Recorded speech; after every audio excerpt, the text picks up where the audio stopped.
capacity in which you are appearing for the committee. Sure. So my name's Stephen Ganneal and I'm the Chief Executive Officer of ACARA. And Catherine Tully, Executive Director Curriculum at ACARA. Wonderful. This hearing is a legal proceeding of the Parliament. It has the same standing as proceedings of the House. The giving of false or misleading evidence is a serious matter and may be regarded as a contempt of Parliament.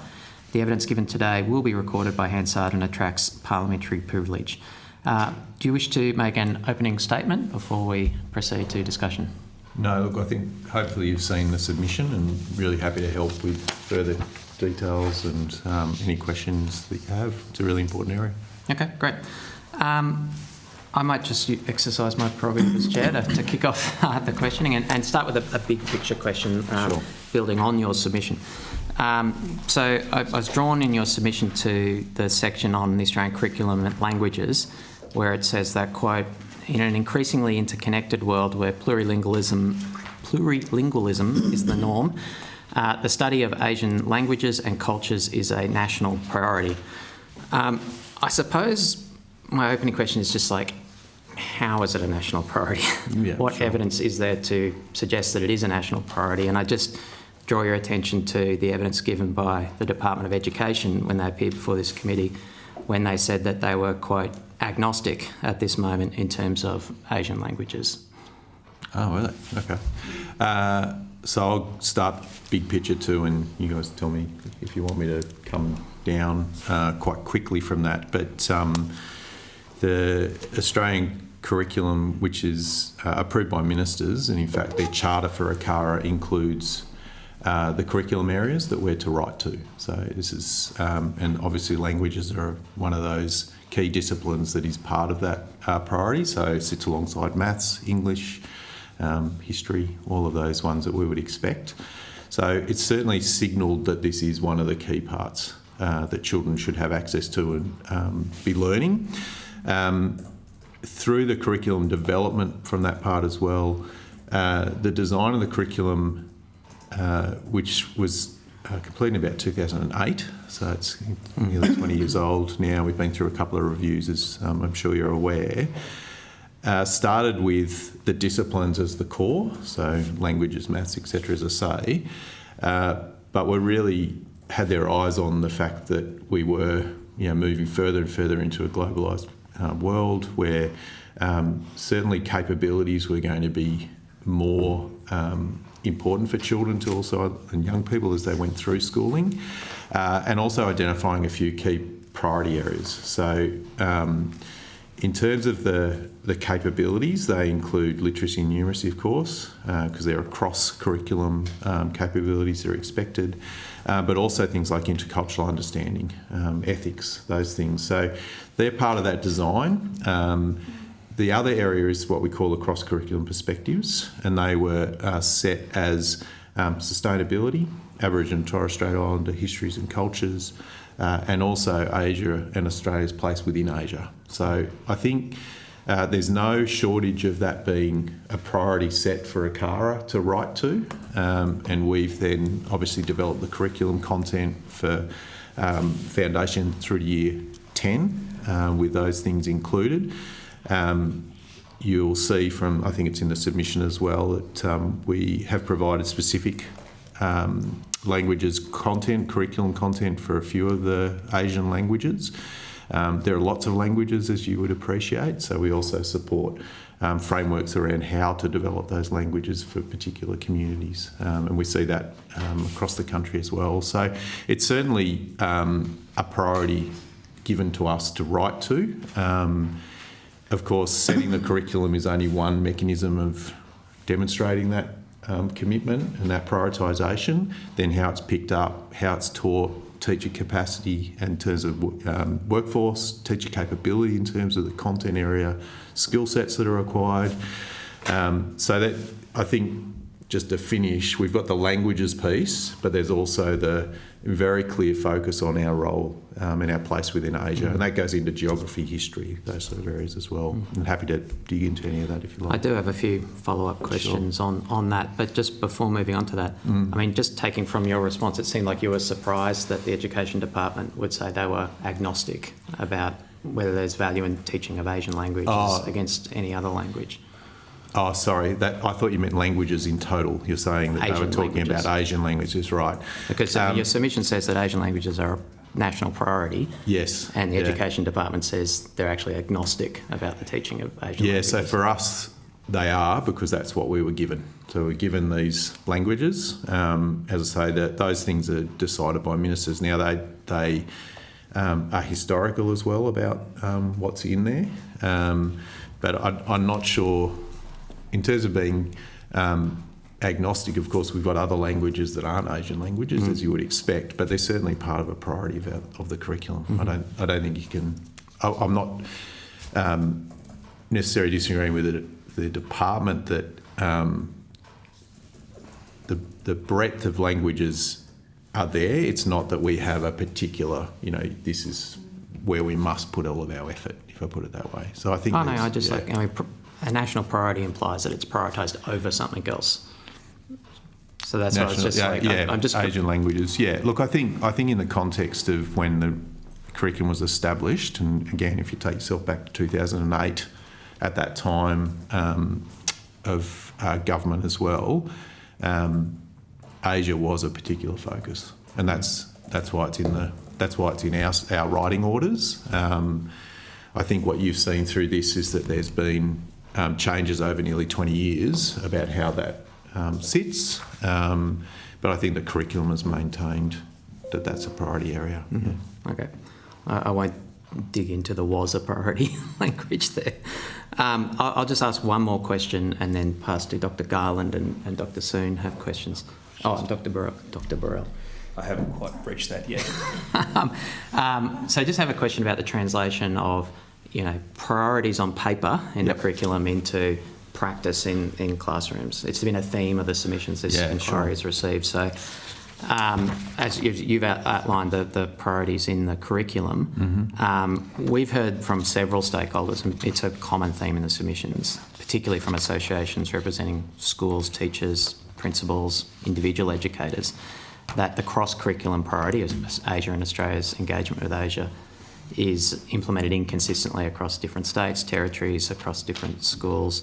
I'd take you to the Australian Council of State School Organisations says that, quote, despite formal recognition, the Asia priority has become less visible in practice under the current Australian curriculum. While it remains one of the 3 official cross-curriculum priorities, its treatment is often broad and inconsistently embedded across subjects and jurisdictions. Similarly, the Australian Professional Teachers Association notes that Asia-related content in the curriculum is, quote, frequently marginalised at present, and flagged the new syllabus documents in New South Wales as giving reduced prominence to Asia literacy. So can I understand from your perspective that translation from curriculum to classroom practice? Do you do benchmarking, monitoring, reporting? How are we tracking delivery of these cross-curriculum priorities? Yeah. Do you mind if I just go back to a couple of those quotes first? Because we work with those organisations as well, of course, on the curriculum and the development of the curriculum, public consultation when we go to review. So it's really a massive process. I fully understand it's a very complex process. So anything that you want to add about your role in that would be valuable. Yeah, sure. Just if I could just focus on the comments though about that it doesn't necessarily have the prominence. I don't agree that that's the case. So I think what's occurred over time is that we've mistakenly seen what we designed the curriculum as in the same language as what the content is we expect to teach. So the design of the curriculum is the 3 pieces: the content, which is the disciplines, the general capabilities, and also us really choosing those 3 areas for prioritisation within content. Right, so it's a discipline-based curriculum though. So you teach the content of the curriculum. The priorities are in the content, right? So it's not just that we have this other thing over here that we need to teach about Asia. They're actually within the content themselves. Now, of course, there are trade-offs in terms of what you put in the curriculum and in the content about our expectations for what we want children and young people to engage in is massive, right? And it's ever increasing. You've got to think of AI as a thing that didn't exist and now schools are being asked to help with that. Schools help teach kids to learn to drive. They help kids to ride a bike. Increasingly, the pressure on schools in terms of what the time at school is taken on is really increasing. And so how we then balance the Asia and those, that part of it that you're particularly looking at with mathematics, history, our liberal democracy, Western civilisation, all of these things, that's the challenge that we have, and we do that with through ministers. In the end, it's the ministers that sign off on that. So I just wanted to be clear, I don't think there's a diminishing focus in the content. The New South Wales one I can't comment on because that's not our curriculum. That's New South Wales deliver the Australian curriculum through their syllabus documents, and they make choices for their community. Some of this just goes back to that we're a federated country, right? So this is literally the responsibility for the delivery of education resides with the states, right? And we, and I think it's fantastic that we have a national approach to this, and it was set up really, as I understand it, in response to some families saying, well, I moved across one border and all of a sudden everything's different, right? So we need standards for the country and expectation that all children have access to. But as you can imagine, our job is to work with the people that deliver it. So that's getting to your point about how do we know what's then being delivered. ACARA is not a regulator, so we don't regulate schools. Within the Education Act, the Commonwealth, within the funding requirements, school authorities, be they individual schools with a board, such an independent school, or departments as they run government sector schools or Catholic dioceses, through that funding agreement they're required to implement the Australian curriculum or a curriculum that ACARA approves. So we've only got a couple of those at the moment, Montessori and Steiner. But otherwise, everything else starts with the Australian curriculum. And to fully implement that, it goes in the regulations about what that means. Now, the funding relationship is the part about whether that's being done or not. And so the requirements are with the Commonwealth Government. So the department part of that is a requirement rather than with ACARA, because as I say, we're not a regulator. The other part of this, in terms of the how do we know you're saying, is that each of the individual states and territories has their own school registration approach, and the regulators sit within that jurisdiction, and so they're responsible for knowing, that they have the evidence that the full Australian curriculum is being taught. Yeah, Mr. Burrell. Thank you. Essentially, when schools decide, schools can offer languages across the board because there is a certain number of languages that are on the curriculum. But historically, students will take the language that is offered in a face-to-face teaching. So schools generally, am I right in saying that schools generally decide which languages they will offer, and that's based on history and cultural factors, but also on simply what teachers they can get? Is there any government direction or any proposal for any government direction that you've heard of to start trying to encourage schools to go in certain directions with the languages they offer? Not at a national level. We haven't been involved in anything like that.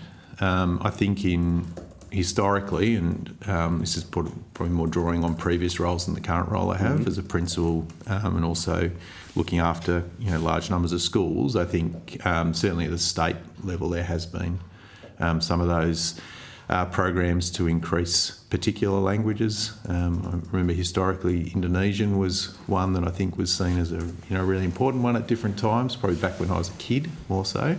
But no, there hasn't been that I can remember over time a particular sort of this is the two languages we really want to focus on or anything like that. We haven't been involved in anything like that. Other than saving Latin. Sorry? Other than saving Latin under Christopher Pine. Look, and I was actually reading an email from AsiaLink. Sorry, you can tell I'm trying not to engage in that one, but Take it as a comment. yes, I will. Yeah, A comment. look, I was reading an email though from AsiaLink. So there are organisations that are funded to maintain those relationships, look at sister schools, and they, I guess from a CARA, that's not my area of expertise or what we do, but they're the other things that you could, talk to those people if you're interested in that. I think I would say though that to go back to your point about how does it translate into the classroom, you're right to point out that there are layers between the Australian curriculum and then what's taught in a classroom, and there's decision making all through those layers. Some of that resides at a system level. So New South Wales, choosing to put in place a syllabus document that's in their legislation that all schools must teach, for example, to Queensland where they must teach the Australian curriculum as it is. In terms of then the choice through there about languages, of course, you're right. Some of that is made at the school level, and then I would agree that there are all kinds of factors that have to go into that. And then even within the classroom, of course, the teacher makes decisions about what parts of that's taught, where the priority is, all those parts. Now, those standards are set though about what we expect, but you're right, there's layers of decision making about where that effort goes. And schools, I guess, in making that comment before, they're under a lot of pressure about where they put that effort. And you will have heard comments about the Australian curriculum and how much there's in there. We have these huge expectations for children, and we're only sort of adding sort of more to that. Our challenge is, what is it that we can take away? And of course, if you try and take anything out of the curriculum, people go ballistic. I'm not sure if you want to capture that in the Hansard, but there is a real. Well, there's pressure from parents. There's pressure from. I mean, we can say there's private sector, but let's face it, in capital cities particularly, there's competition between state schools in terms of parents want to send their kids here because it offers this certain language or that certain language as a face-to-face. So it's interesting that the chair's question about priorities and prioritising, it actually does seem to come down to what the school wants to do, which is a little bit perhaps driven by demand in terms of is able to what's driven the demand of what the client or the parents and the students want to study, and also the demand in terms of what is able to be supplied in terms of I would like to teach Indonesian, but there are no Indonesian teachers, or would like to do. But there's we can get French teachers, and let's go down that direction. So it's just something I'm interested to see what your perspective on that was. But I'm happy to open it up to some other questions on the panel, Chair. Dr. Garland? Oh, thank you so much. And look, touching on some of the points already raised, I mean, firstly, acknowledging the federated system we work under and we live in, as well as those different layers, and accepting that ACARA is not responsible for absolutely everything in terms of the delivery of education in classrooms. But I guess trying to understand, why some of this is on the curriculum. Is it for acquisition, for instance? And what does that look like in terms of running language programs that are about having a fluency in a language?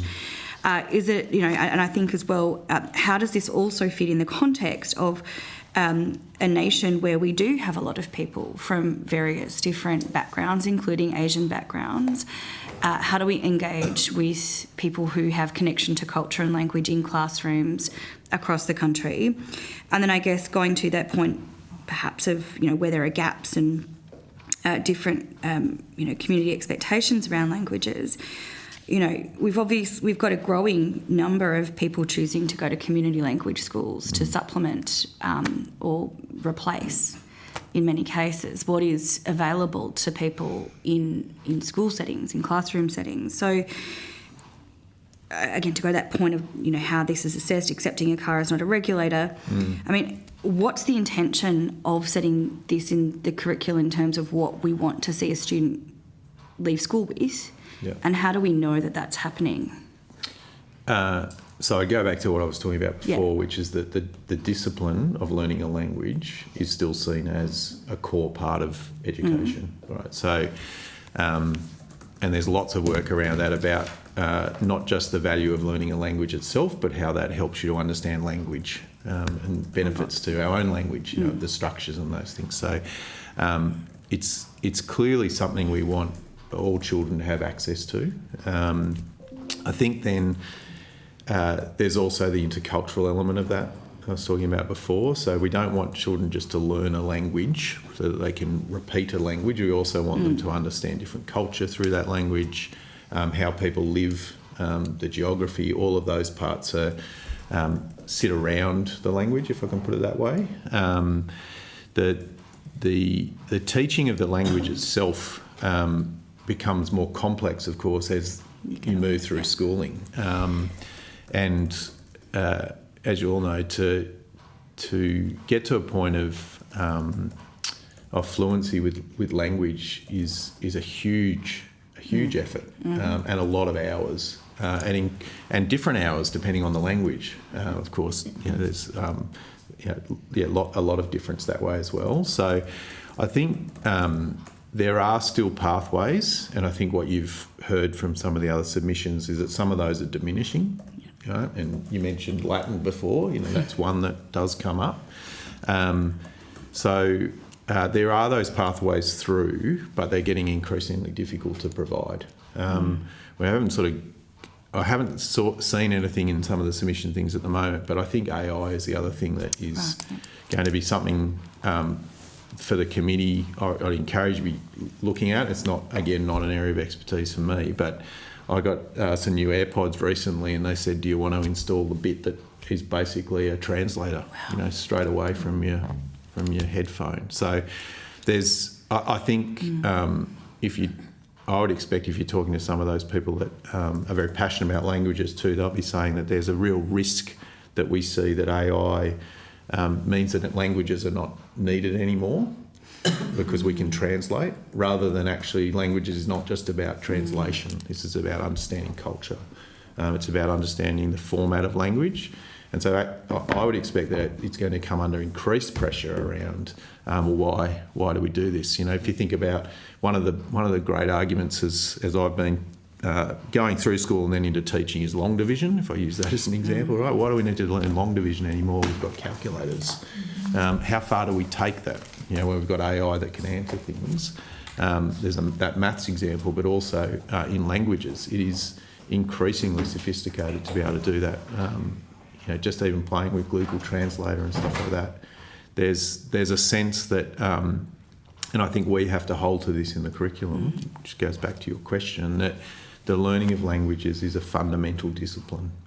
It is like history, like science. It is about understanding our world and seeing it through different eyes and different approaches. So it remains a critical part of the curriculum. And just to clarify, it's not necessarily the proficiency you might graduate with being fluent in a language that is the outcome that is sought through the curriculum process. It's more the development of those other skills. Yes, I think that if we looked at the rationale, there's the opportunity for children to get to that sort of level as they go through, and you see that in the senior secondary space, which is much more a state and territory based one. Yeah. But and to go to your other points about the community we serve, we've also done work, but I know the other authorities around the country have as well, around having curriculum for those students who it is their first language, as opposed to those students who are learning it as another language. So there's that response to this as well. I would say too that increasingly there's a lot of languages being spoken. I think that a lot of them have been spoken, but there's whole communities where that's the case. And you mentioned the community language schools, which I think play a really important role in that. I think it's to go to where I think you're all sort of talking is what's our approach to all of this though in a joined up fashion. What role does a school play? I think the curriculum gives that sense, but this is something that is not just about the curriculum. The curriculum has a place. I don't want you to think that we're just saying, oh well, we write the curriculum, it's everyone else's problem, right? we have to listen to that as well. And if people need more help teaching out of field or those sort of things, we have to try and help with that as well as a role for the curriculum in that space. Thank you very much. I'll go to Mr. Soon, but just first on that AI point, Sure. one of the themes of the submissions is that AI has complex supply and demand effects across the whole of society, including in this languages space. Many people make the point that you make, that languages is about more than just that translation function. It's about a intercultural understanding. It's about a much broader depth of knowledge and skills. But a lot of them make the point that the biggest impact it's having now is on pedagogy, and that these AI chat tools enable people to be conversational with a chatbot in a way that allows structured practice, and that's having a very significant impact on the ability to teach languages at lower cost. Is any of that kind of new evolution of pedagogy reflected in like the curriculum or advice to teachers or anything, or is this just too new? Like, have you looked at it? We have looked at it. We in some ways we were fortunate because when we went through the review, it was right as ChatGPT was launched, right? So we were able to sort of respond a little bit to that within what we were writing as the curriculum at the time, so content-wise. Following that, we also put together a piece about what we call a curriculum connection, which really pulled out all of the areas where the AI basis is within the curriculum. So that's the mathematics that sits behind it, but also the digital literacy about looking at fakes and all these sort of things. So it's in there. I would say, though, that we, like everyone else, needs to continue to evolve within that world where it's ubiquitous, as you sort of suggest. And just as you were talking, there are more signs that AI can be shaped to be actually a great learning tool. I'm happy to provide the link, or that there was a OECD report released a couple of weeks ago about AI and learning, right? So moving away from kind of the initial sort of phase of AI was how are we going to assess kids, like, Stop them cheating. Stop them cheating, that's right. To a move towards, what does this mean for learning, which is your point, right? So it's actually more about if we're focused on the learning, which is I think what you'll certainly hear from me and you'll hear from those language associations, that it is about the learning. It's not just about the translation. I mean, it does, it oversimplifies it to think of maths, but you can give someone a calculator and tell them what to plug in, but they won't understand maths and they won't know if it's wrong. And, languages have that underpinning structure that, people need to be taught. And it enriches what they access through school. Some of those students are really lucky. They do have that at home. There's plenty of kids around the country that don't. And so, the Australian curriculum is meant to be that setting of a standard we want for all children. When I was looking through the membership of the committee, it was great to see you actually have a breadth of representation here, because you'll have people here who will be in metro and there's lots of language around you. But there are other parts of our country where that's not the case, or there's a dominant language other than English, those things. So, our role is to really is to work with the Australian community really, and then through the elected officials, through ministers, say this is what we all see as the priorities that we want for our children. That's a hard enough task, but then getting that implemented within schools, of course, workforce, capability, all of those things, prioritisation, pressures, all of those things are part of that, our ability to meet our goals. I think languages, I assume it's why it's part of this, is I think languages have been a challenge for a number of years. I think this has been something that people have worked on for a long period. Like if I've travelled overseas when I was younger, you would come across people and they would have 3 languages like that. We live in a very, an isolated country in lots of ways. So we have to think about, what does languages mean here? From a curriculum perspective, I think we're clear about that. But I think it's important for processes like this to think, well, if we're really serious about this, what does that then mean that we've got to provide in that pipeline? I'll go Mr. Soon and then Ms. Ryan. Thank you, Chair, and thank you, Mr. Ganil and Mrs. Tully for your time this morning. I guess I have two questions. The first comes off the back of some of the discussion around Asia and Australia's engagement in Asia as a cross-curriculum priority. If you wouldn't mind just talking us through a little bit how that's kind of actioned in practice. Sure. I know, obviously, in the federated model, which we've talked about before, that's implemented at the state, territory, and then in the schools level. But it'd be good just to get that impression of how it's kind of incorporated into actual practice. The second question I had is just in regards to the curriculum of languages itself. One of the things that we've talked with other witnesses to the inquiry about is some of the barriers to participation, both in terms of students opting into study a language, but then also the teacher workforce issue. Has there been any kind of feedback about any barriers within the curriculum itself that may stop students from wanting to perhaps take up that subject, or equally from the teaching profession in that language area about what concerns that they may have for barriers to them as teachers in that language area as well? I'll start with the second one, if that's all right, because I'll then hand over to Kathy around how we translate the fact we have a priority into then content, because that's, as you say, if it just sort of sits out here, then it can be left, whereas it is actually then written into content, history and geography in particular, and then the languages, as you know. Just on that second point though, when we review the curriculum, that is what we ask, right? So this is reinforcing what I was saying before about ACARA's can't just sit up on a pedestal, right, and just say, well, we've done everything we need to do and now it's everyone else's problem, right? So we have to listen. And with the latest review around the languages, the way in which they were presented and those things, that was then responsive to some of that feedback. So feedback from practising teachers, but also the associations that have appeared here before as well.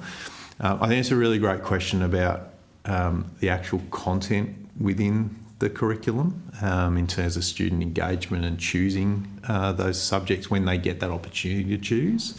I've got 3 teenage kids, so I've just been through that part about do they continue language or are they stopping in whatever year that might be. And that does lead to your other point though about some of that can be about the teacher, right? Is how is the teacher seen in that school as engaging? There are some really fantastic language teachers out there that do really engage students along the way and have those really clear pathways. We just love to have more of them, right? That's, I think, the crucial part. And valuing those teachers for the expertise that they have. Again, there are areas that hopefully they've talked to you about where I do think that works really well. Right, they've got some of those pathways that work through to senior secondary, they get to fluency, all those sort of things. I think the challenge for us is more around the scaling of that, and it's offering in a broader base than just where that happens to be. But I'll hand over to Kathy, because I think I can give you some specifics about if we say Asia is a priority, then what does that mean in the curriculum? Yeah. So certainly, when we have a look at the cross-curriculum priority of Asia and Australia's engagement with Asia, that's one of the 3 that are foundational to the curriculum. So that priority was designed with 6 organising ideas that are focused around Asia diversity, global significance, and growing Asia's Australia engagement, so the focus around relationships. With that in mind then, when the curriculum's designed, our teams look at how those organising ideas align strongly to aspects of discipline content. So the 2 learning areas where we see that most strongly represented are humanities and social sciences, particularly in F to 6, history in 7 to 10, and then also into geography. So when you have a look at the content descriptions, which really outline what it is that we want students to know, understand and be able to do, we see those included. So for example, in Year 5 Humanities, students explore geographical diversity and location of places in the Asia region. So we specify specifically the context for learning, and that's what Mr. Ganil spoke about earlier, is that we have those specific references to Asia and Asian countries across the curriculum. When we're in Year 7 history, students study the ancient world with a focus on India and China. We have a look at Singapore in regards to the Second World War, for example, and then when we get to geography, and I'll use a Year 8 example, students explore the reasons for and effects of internal migration and international migration in Australia, China or other countries. So we have very explicit references to Asia in the curriculum across a number of those learning areas. The other opportunity then is for us to pick up that cross-curriculum priority with suggestions in content elaborations in other learning areas. So that's another example or another opportunity for our students to engage with that cross-curriculum priority. So for example, in English, it might be that a teacher selects texts by authors of Asian heritage, or a narrative set in Asia. So those are other examples where students have that opportunity to learn about cultures and explore a range of those organising ideas. It's also another opportunity then, and I know this is not specifically your question, but to link to that intercultural understanding, so we can explore ideas around empathy, communicating cross-culturally, discrimination, prejudice, etc. So there are multiple aspects where that can get picked up, but importantly, it's the content and our achievement standards where we have those very explicit references that all students would engage with, and then teachers will make additional choices that might layer in further opportunities for students to develop the intercultural understanding or around the cross-curriculum priority as well. Yeah, so I think we often speak a different language in education, and I think we're very good at acronyms too. I can rattle off a few of those if you'd like. Yeah. But just I think for our parents and for the general community, the thing that Kathy's pointing out there is that if we say engaging with Asia is a priority, then it's not just a thing over here. It's a design principle that we put into the content. So when Kathy was reading those out, as she said, it doesn't just say explore countries, right? And people just pick whatever they want. We go back to, well, people have asked us to focus on Asia, and so we're going to say specifically Asia, because that's been identified as an important part. You can look at that with Aboriginal and Torres Strait Islander histories and cultures as well. That's an example. We want that for our children. So if this is what we want them to understand, what's the content where that best fits? So that's the key message.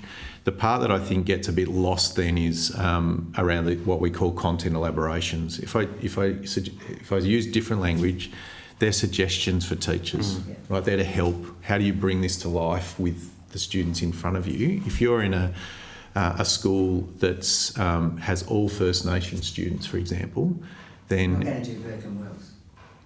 Well, you might think about how you do that, wouldn't you? And the same, we have Islamic schools, we have Catholic schools, we have all kinds of schools, single-sex schools, all those sort of things. So we're prescriptive on one hand. This is the content that must be taught, including Asia. But we recognise that when you, the teacher, walk into a classroom, they're not all the same. That's the reality. So, we are clear about what we want, and then we have this understanding that people will need to adjust according to what's what's in front of them, how they engage children. I mean, you've got to get kids in the classroom before you can teach them anything, right? So they've got to want to come to school.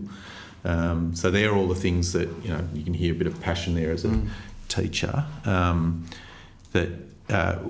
What we're trying to do then is help teachers. So how can we be clearer about what are the priorities here? And that's why I wanted to pick up on the elaboration, because it can sometimes sound like, and in fact some of the messaging out there is that we expect teachers to not just teach the content, we also expect them to teach these elaborations, and it's just that is impossible, right? When they talk about the size of the curriculum, you cannot possibly do that. But should we help teachers by explaining, these are the connections, these are the elaborations of a content that could help enliven this for children? I think that's actually a really good thing, but I think we haven't done as good a job as we can about communicating that more clearly, because it sounds like it's just too big. I think it's a very timely moment to hand to a teacher. One of the things I think that people struggle with a lot when they're dealing with the notion of curriculum, Tim bravely used pedagogy before, which is extraordinary from a politician. But my trouble. It was well taught. It's great. It's great. But the interrelationship between the curriculum assessment and reporting is something that lay people, not professionals, struggle to understand, that there's an interrelationship going on here in that way, and that also is something that shapes the selections that teachers make in terms of things. So if I'm a teacher of English, so I teach a subject that is not content-based. I'm not teaching Shakespeare. I'm teaching kids how to express themselves creatively and to analyse the language someone else has given them. Right? So I'm teaching skills, I'm not teaching content. I'm not a maths teacher. I'm an English teacher. So when you're teaching in the humanities, it's a completely different framework required than if you're thinking in terms of concepts in mathematics that can be stepped out along, that you learnt this and now you're capable of learning this. The humanities aren't necessarily structured in those ways. So it's incredibly complex work. When it comes to languages, I'm a teacher of language to native-born Australians, but I'm also a teacher of English as a second language to non-native speakers. And that's where, we can put what we like into a curriculum document, but if you're teaching language without idiom, then people aren't learning culture. So if you talk to people who are learning Australian English, their focus will be on our humour, as opposed to if they were learning British English and British humour. Our humour has some roots in British humour, but can be quite different. So my question to you guys... I was going to say, you should come and sit here. And the other feedback I wanted you to hear is that in the previous government, in the last term, when Tim didn't chair this, Lisa Chester chaired this committee, we did an inquiry in AI. And I just want you to know that in the review that you had done, when we hit schools... with public hearings, we went to a school, to the Grange, Prep to 12 in my electorate, and spoke to senior students about their use of AI. Everyone went in with that view of, we're going to find out that all the kids are cheating. And what we learnt from the kids was, listen, I don't go to ChatGPT for the answer. I go to ChatGPT for the questions that might help me focus and learn in a subject. It was quite extraordinary that the schools were way ahead of us, and the kids were way ahead of us in terms of using it as a learning tool rather than as an answer tool, if you like. So lots of them were chemistry students who were talking about how they would use ChatGPT to frame questions for their study rather than give them answers to the questions they plugged in. My question is around that balance between the complexities between those three things. We all know we want kids to learn certain things. Lots of people think they know content they want kids to learn. We've got to build in choice, particularly around adolescence. This question around language for me comes back to that. How do we support schools to continue to keep language in their platform when parents have particular views about this stuff, particularly in Anglo communities where my kid's struggling with maths and you want to give them Italian? I just want them to succeed in maths. I want more maths and less of this. Build in the choice that's required around adolescents to keep them engaged, because if they don't have choice and they get to year 9, if everything's mandated, you're creating a more difficult barrier for... So how do we support schools to build in choice, but to keep language as a live option, particularly for me, the best case scenario out of all of this would be if we come to an inquiry that says that we actually need a system where we're identifying language acquisition talent to making sure that we're getting 2 and 3 language speakers coming through our schools. So looking at the skinny end of it rather than the flat end of it. Yeah. What does a CARA think about creating some flexibility for schools in that space?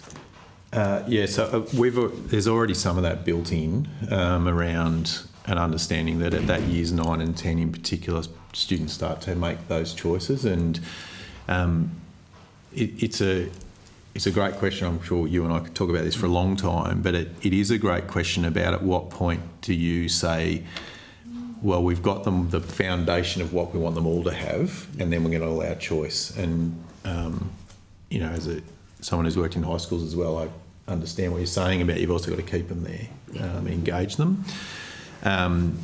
So from a CARA's perspective though, curriculum assessment and reporting, as you say, and the pedagogy actually is that part of the instructional core. So what do we teach?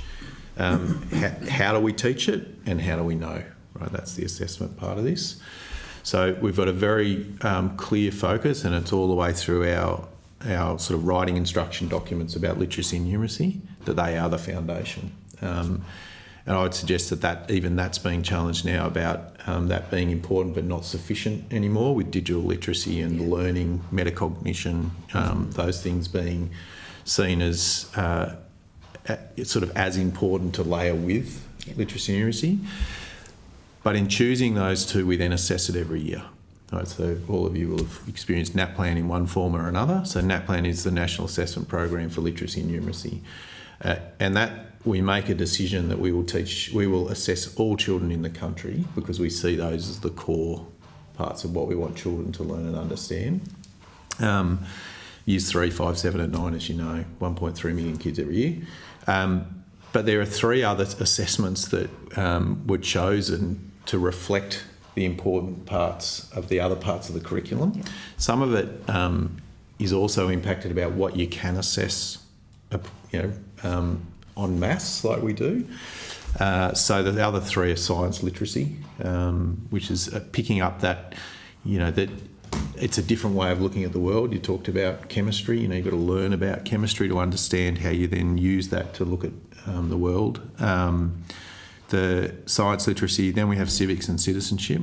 I would argue that increasingly is something we need to know is happening and is, creating or continuing the kind of society that we live in and that we want to live in. So there's that one. And then the last one is actually ICT. Yeah. Right. So we have chosen 3 others. So that's the assessment part at a national level. We don't assess languages at a national level. No. So that's a choice that's made. They certainly in the senior years, it's assessed for certification, of course, but there's not a nationwide assessment of languages or the acquisition of languages. You say, the literacy assessments have that underpinning of assessing language. But no, there's not an assessment component, and therefore we don't report. One of the things we saw in some of the submissions too was about the data, that there are so many languages, and it's not like assessing are kids doing maths, right? Maths. What's the extent to which they're learning a language? What time is spent on that language? What's the outcome of the learning of that language? All of those things make that much more complex. But I think and this is where we have to be careful with what we prioritise, is because the prioritisation sends really clear signals about what we care about. Mm-hmm. So, when we talk about NAPLAN and people say, people are teaching to the test, I say to them, well, if they're teaching literacy and numeracy, good. That's what we want. Like, that is the signal. If they're teaching kids how to just do a test, for the sake of it, then that's a problem, right? But it's the messaging, as you say, around the 3. So curriculum tells people what we want them to teach. The pedagogy part is about how to teach it, how to engage, all those things. So we need to leave enough for the teacher to engage the children in front of them, and then the assessment is that part And I would of it as well? argue that when people come to a discussion around education, they often forget that as much as our success as a country is reliant on the kids being engaged, the success of our classrooms is reliant on the teachers being engaged. And if you mandate everything a teacher does, the teacher no longer engages. So you diminish the creativity at all levels, and you diminish what our kids learn in classroom. Robots all the way down. Yeah? Thank you. We've got about 5 minutes left. I might hand to Ms. Coffey, and then if we've got enough time to Mr. Burrell. Thank you, and thank you so much for what you've shared so far. We've heard through evidence in these hearings about a kind of persistent low uptake of languages in general, in particular Asian languages. And I guess my question is around incentivising and encouraging that uptake from within the curriculum, and also the disparity that exists potentially between government and non-government schools. When I was in primary school and studied French, the highlight was that we got taken in a bus to Bastille Day, and in secondary school we got taken to a French restaurant and got to eat snails. Nowadays, I know a lot of non-government schools actually have trips to Japan, trips to Paris, and anecdotally, I know that is a draw card for children to persist in their language into senior year, so that they're able to participate in that. Is there any that we've heard evidence as well where there's motivated teachers? We've heard of cultural experiences that are offered. Yeah. Is there scope for that within the curriculum? Is it encouraged with the curriculum? How does that sit within what you sustain? I might turn to Ms. Tully on whether there's that detail there, but also we can take that back to the language experts in the team and just get them to give a bit more of a sense of where they see that fitting within the curriculum. But like you, that's been my experience as well, is that there are ways of which encourage children to learn languages. I also know that there are programs within certain government sectors as well about those type of immersive trips and things like that. So there are those sort of things that sit around the curriculum, if I put it that way. I wouldn't say that there's certainly not a full strategy of that happening, and it's in terms of the curriculum supporting it, I think very clearly it would in the way it's structured, but not necessary, if we put it that way, because we're providing a curriculum for all children in the country, and so we want to make sure that, again, we make those choices based on, well, this is what we want them to know. So we have to make sure that we can deliver that, and then that is the challenge that you're all hearing. I think most people, although I do take your point about, I've certainly heard the kind of, why are my kids doing language when they can't, write English or read or whatever. I think that's about us educating people about that languages actually assist that, right? But it is something that we want all children to learn. It's so the incentives and those sort of things are probably outside of my the current roles that we have, but the development of the curriculum needs to not be done in isolation of practice, if that makes sort of sense. So we've always got this kind of practice piece of teachers saying, well, we need this level of specificity about what you want, but don't overcrowd it because we can't do it all, can't do more than we can do.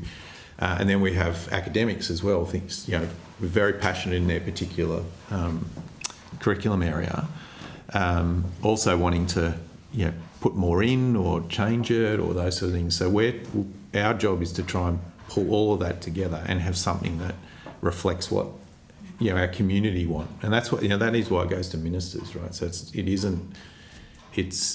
is a reflection of the priorities that are set by community and then represented by ministers who are responsible for the implementation in their states and territories, right? So it's sort of off topic, but yes, I'll hand over to Kathy before I keep going. No, I think just in response to your question, I think that having a strong curriculum is really the foundation. When we develop or revise the curriculum, we do that with expert teachers from across the country, not just officers within ACARA. So I think every time we have a review of the curriculum, we're focused in on garnering, I guess, contemporary thinking around languages or any of the learning areas that we work with, and ensuring that the content as it's written has the potential to have those really nice strong links back to the pedagogical approaches that engage learners as well.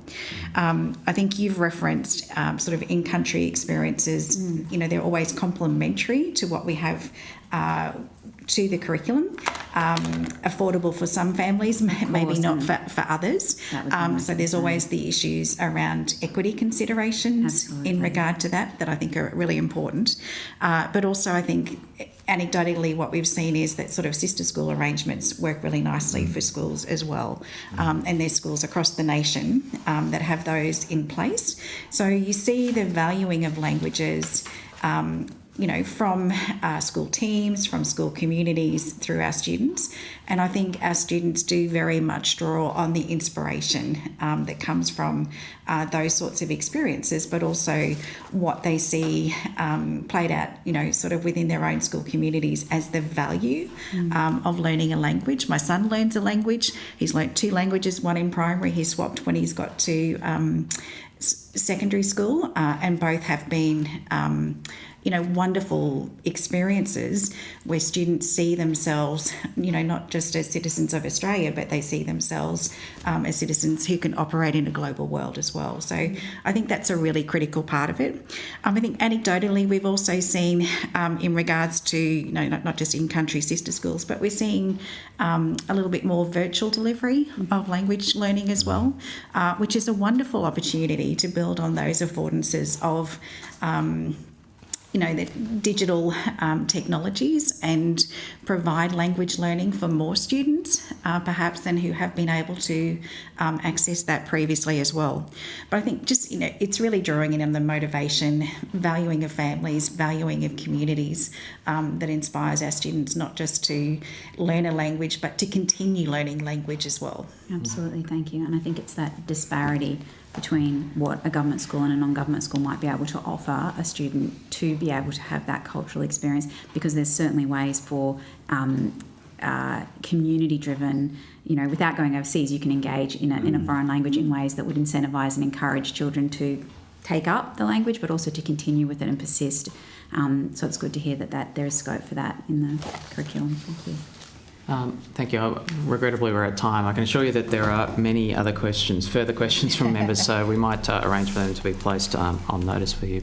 Yeah, But, of course. Yeah. thank you for a highly engaging, I think, conversation rather than you know, just giving of evidence. I thought that was very useful to the committee. Thank you. Great. Thank you. Happy to help. Thank you.